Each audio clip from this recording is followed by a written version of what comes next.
Hi, I'm Chuck Wolfe, and this is an interview with Janet Lawler. We're going to be talking about a book that she just wrote. And my show on the radio on WPKN is all about emotional intelligence. And I use what I call an emotion roadmap, this idea of trying to help people understand the emotions they currently are feeling, to ask themselves what the emotions mean to them, why they're feeling what they're feeling. And then, in case the emotions aren't helpful, what you might want to change them to. Sometimes it's just something internal that you're struggling with. Other times you're dealing with other people and you want to help them deal with their emotions. Or you want to be sensitive to what you might say to them in terms of how they might feel about what you're about to say or have to do. Well, every once in a while, I find someone who has done some really what I consider to be really wonderful work in the field that deals with emotions. And I was absolutely struck when I was reading the Hartford Courant the other day, and I saw that Janet Lawler had written a book about hope. And at least in the way I think about things, hope seems like one of those feelings that all of us want more of. So how do we do that? So Janet seems to target an audience of young children up to about 8 years old. And I'm hoping to I actually have a galley copy, but I want to buy the book. And I'll ask Janet to talk a little bit more about where you can get the book. But one of the places that she's told me about already is a place called Riverbend in West Hartford, where it's an independent bookstore. And so I think since my daughter lives in West Hartford, I'm going to see if I can pick a copy up at Riverbend and get that for my daughter. And hopefully you'll want to pick up a copy of her book as well. Right now, I'm going to ask Janet to tell us a little bit about herself and how she came to be writing about hope. So, Janet, thank you so much for being my guest. I really look forward to our conversation today. Well, thank you so much, Chuck. I'm happy to be here chatting with you about hope. It's a sunny day, and I always like sunny days. They make me more hopeful, even though I try to remind myself when it's cloudy that the sun is up there, even though we can't see it. So that's sort of my approach to life in general, I guess. I have written over 30 books for children. It's my second career. I practiced law for about a dozen years. And when my son was 9, we adopted our daughter from Vietnam, and I started juggling two children and my career, and I started writing. I had always been interested in writing for children, and that's when I took this alternate path and I wrote a mother's love poem for my daughter. And that was my first published book, and I've since had about 30 books published. But there's no place like hope. I started writing, and here's the cover. I started writing There's No Place Like Hope during the pandemic, before we had a vaccine. And I was struggling with trying to stay hopeful myself. And I have to credit my agent, who sent me an email and said, wouldn't this make a great title for a book? So the title was There's No Place Like Hope. She had just seen this phrase somewhere. And so that really set me to thinking about the concept of hope. And it kept me during the spring of 2021, when we thought there was never going to be a vaccine. That January, February into early March, I was working on this book. And I struggled a little with how to make it relatable to children. And if you're not that familiar with picture books, I mean, most people love to read picture books with children. But if you really study it as a genre, you see that it really combines words with text, the text and words with art. And the art is what really makes the picture book something that a child can understand. The two components bring that book to something beyond what either would be.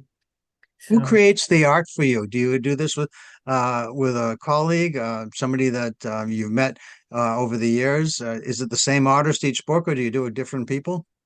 I am traditionally published, which means your traditional publishers that we're all familiar with publish my work, and the publisher actually selects the illustrator And then there's an art director that gets involved in having some direction to the illustrator in terms of what the book might look like. As an author, most publishers don't want you putting your idea of what the book should look like in the illustrator's mind, because I think in words and an illustrator thinks visually. And Interesting. I have to say that none of my books come out the way I was imagining them, but I'm almost always thrilled with what the illustrator has done with the book. Yeah, I thought the pictures are wonderful in this. I Yes. guess I have to just ask you quickly. Can you tell me how you went from law to children's books? I mean, that's a curious transition. Also, one other just cute thing is you probably had no trouble laying down the law then as a parent raising children. Well, I don't know about that. Yeah. I think I I think the best lawyers actually are able to write. Best lawyering is when you write very clearly and simply. I mean, a lot of people say lawyers speak and you can't understand what they're saying. But if the best lawyers talk simply, and that's really what a good author does when writing for children, you're clear and concise. And I was one of these people who always, when I was in school, if there was a word count, I was always under the word count. So I guess that, and then I also just have always had a facility for writing for the young. I would make cards and write poems when I was young for my family. So it was something I was always interested in. And I was looking at that point for an alternative to what was not a flexible enough lifestyle for me so that I could raise my children the way I wanted to. Nice. So you made some pretty good points about what what you found that were skills that kind of crossed over. I The, think that relate to the to both law and to writing.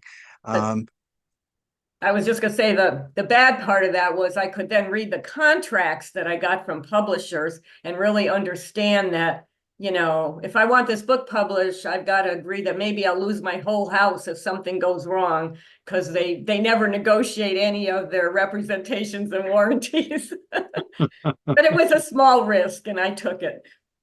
oh, that's interesting. Okay, good to know.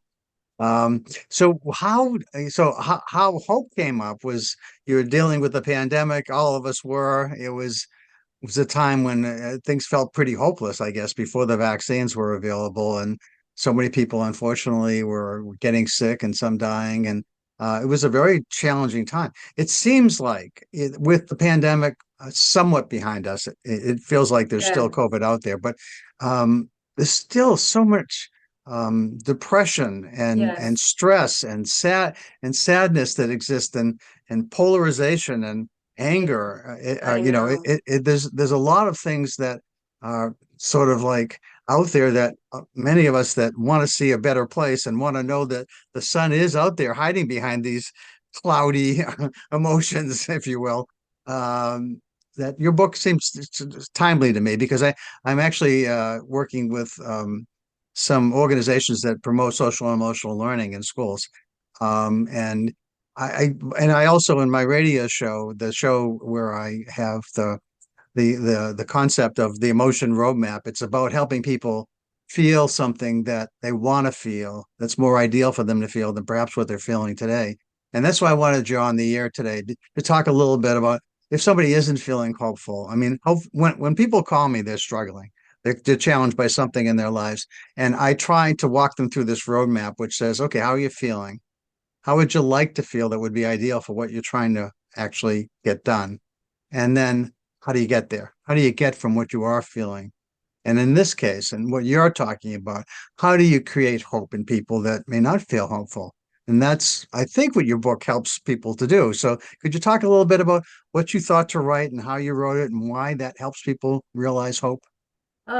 Sure. I think for me, as I was writing this book, I wanted, and I think it hits adults as well as children, because I wrote with universal words that apply to all of our lives. It does hope holds your hand when you're scared and alone. It lets you be brave though you're not fully grown. And even adults want their hands held when they're scared and alone. So I think, metaphorically or physically, and I think trying to make hope understandable for children ended up making it a universal concept in the book, with the art that the illustrator did on each spread showing a sense of kindness and community and outreach among people, where people who need hope also give hope. And I think that in our daily lives, for children and adults, and I think for children it sometimes comes more naturally to help one another, and for adults as well, if you give hope and help, you feel more hopeful because you've done something positive. And I think today, right now, one of the struggles we're having, I can't speak for all adults, is that problems seem so big and out of our control, that how can we impact the world? And I think hope, you focus on hope in your everyday life in small increments, and it just builds on itself, because the positive contribution you can make simply by holding a door open to somebody may cause them to smile and make you feel better about yourself and your day. And so that's where I'm coming from. It's really a sense of kindness and community, and a belief that you need a belief that we are good, and the people that you see that are doing bad things, it's not that they're not good, it's they've lost the spot deep within that is good. And trying to understand that and recognize where there might be some good is helpful. So when people call me on my show, I'm often very thankful that somebody's called in for two reasons. One is it gives me great pleasure if I'm Yes, able to help them. I really yes, find I had a couple of callers in recent times. One called me and said, I actually thought when I first did the radio show that maybe it'd be a year or two, and it's now I'm in my 15th year as a yes. volunteer doing the show. And one person called me up the other day, and it was a father who said, I just want to thank you. My son's 13 years old, and I've raised him listening to your show. Isn't that wonderful? And I thought, oh my goodness, wow. I hadn't really thought about long-term impact like that. That was great. So Yes, anytime I get somebody who's called in and said something that, where what we talk about has been helpful. And I hope people are helped by this idea of what you've shared, because so much hope is needed, I think, right now, that people can hope for outcomes that seem out of reach in some ways. That I like the metaphor of there is a sun behind the clouds. We just yeah, had a bunch of days in Connecticut I where know. it's very cloudy, and it was so nice to see the sun. How special it was when the sun did pop out. And I think your book does that too. I think it's kind of pops out at you about hope. Have you had any feedback from parents who have read the book that you could I share? I had feedback. The book only came out January 30th, but I one of the things I did that I personally decided to do with this book that I haven't in the past is I've donated it to a number of both individuals and organizations that I thought could benefit from having the book. So, for example, the Interval House in Hartford, which is a safe house from domestic abuse. I've I sent a copy there, and I've heard back from them, and to the Ronald McDonald House, so that when Oh, lovely. families are there and their child is in the hospital, they can have this book in their library or resources for families and children to read. So I've been doing that sort of thing, and I'm getting a lot of positive feedback and thanks. And I had some reviews from people that have said, I opened this book expecting to review a book for preschoolers, but it brought tears to my eyes, and I'm getting it for adults in my life who need hope. Both my wife and I both really like the book. That's interesting. Yeah, I know we talked about getting it for our kids. Might get one for our house Yeah, well, that'd be just to fine pick it up and too. look at. I have to say, I when I pick it up and read it from beginning to end, and when you see the beautiful illustrations, Tamisha Anthony was my illustrator, and my agent actually also represents Tamisha. So it was a rare circumstance where I said to my agent, I really like this art. So we were sort of presented together, and the publisher took took it as a pair, and usually you don't usually do that. But she did a fabulous job, and I have not met her personally, but Tamisha is is a hopeful, positive, ebullient person. And I think that totally comes across in her illustrations. They just make you smile. Well, I think we've talked a lot about the book. You want to talk a little bit about how the book takes you through from the beginning to the end, and what you hope happens as people read it? Sure. Um, I really, at the start of the book, it starts out with, there's no place like hope where possible lives, where people are helpful and everyone gives. And on that first page, there are two children harvesting strawberries, and one of them has a basket and the other one is reaching out, pouring more strawberries into her basket. And then as you go through the book, each spread is an individual vignette about hope with an illustration that will help a child to understand the concept of hope, because it's not the kind of noun that you can say, it's got four sides on it and it's red or blue or whatever.